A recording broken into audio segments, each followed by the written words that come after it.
Makigbisog sa local government unit sa Jansan ang pastor nga nagpasiugda sa gikaingong illegal treasure hunting dool sa BJMP sa Purok 11 Overview, Lanton, Barangay Apupong ning syudad. Human nga napasang at na sa City Environment and Natural Resources Office ang reklamo ngadto sa buhatan sa mayor. Ako lang masulti ma'am nga unta kung magpagawas mo desisyon ng kanang patas ang ihatag nga desisyon. Ako, bisan pag mo-file sila og kaso sa kuha, atubangon ako sila sa korte. Andam ako mga abogado mo, atubang sila ha. Sige. Kaya ako mo napirisyo ani nga, ako ang nahimo nga napirisyo no na ani. Kahibaluan nga ang City Enro nagpagawas og show cause order batok ang Pastor Clam aron tubagon ang reklamo. Sumala sa Assistant Department Head sa buhatan is naka-receive na taog response no from Mr. Clam. Sa pagkakaroon gi-forward na nato sa City Legal and then napoy copy ang City Mayor's Office no. So wait lang ta kung unsay mahimong action no sa City Legal ug CMO. Based naman sa response no, walay attachment no. Walay mga legal documents para as proof na para gito sa deep will na ginakuha niya no na gina-claim.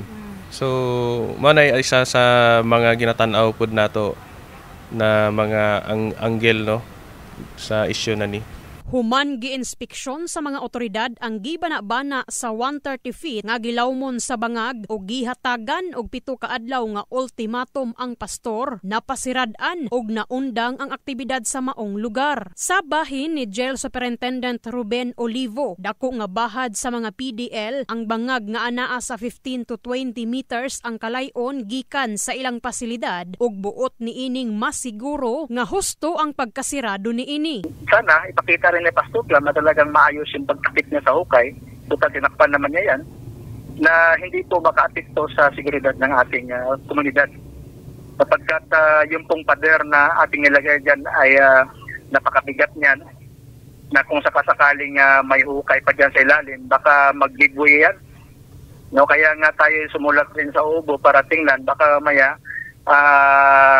magkakaroon ng structural problem diyan sa jail dahil napakabigat po ng bakod na yan na maaari pong dahilan para mag-collapse yung